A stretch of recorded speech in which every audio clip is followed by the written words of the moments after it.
નમસ્કાર દર્શક મિત્રો, એસડી ન્યૂઝ ગુજરાતી ચેનલ પર આપનું સ્વાગત છે અને હું આપની સાથે વૈશાલી પોબારુ કરીશું નજર આજના સમાચાર પર।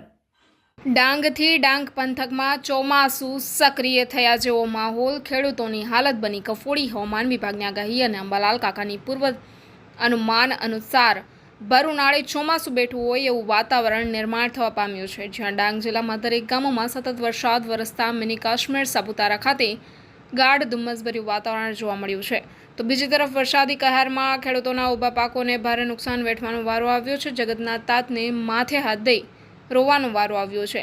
ગિરિમથક સાપુતારામાં આહલાદક માહોલ સર્જાતા પ્રવાસીઓમાં ખુશીનો માહોલ જોવા મળ્યો છે। ચારેકોર ધુમ્મસની ચાદર છવાઈ જતા વાહન ચાલકોને હેડલાઇટ ચાલુ કરી વાહન હંકારવાની નોબત આવી છે।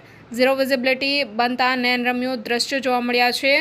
બિન બાદલ બરસાતના માહોલ, કાળઝાળ ગરમીના વાતાવરણમાં વરસાદી વિઘ્ન બનતા ખેડૂતોના ઊભા પાકોને થયેલ નુકસાનીની ભરપાઈ વિકાસશીલ સરકાર ખેડૂતોની બેલી બનશે કે ખેડૂતો પાયમાલની પરિસ્થિતિ વચ્ચે સરકાર તરફથી થયેલી નુકસાનીની ભરપાઈની આશા સેવી રહ્યા છે। Reporter Sushil Pawar, SD news Gujarati, Dang.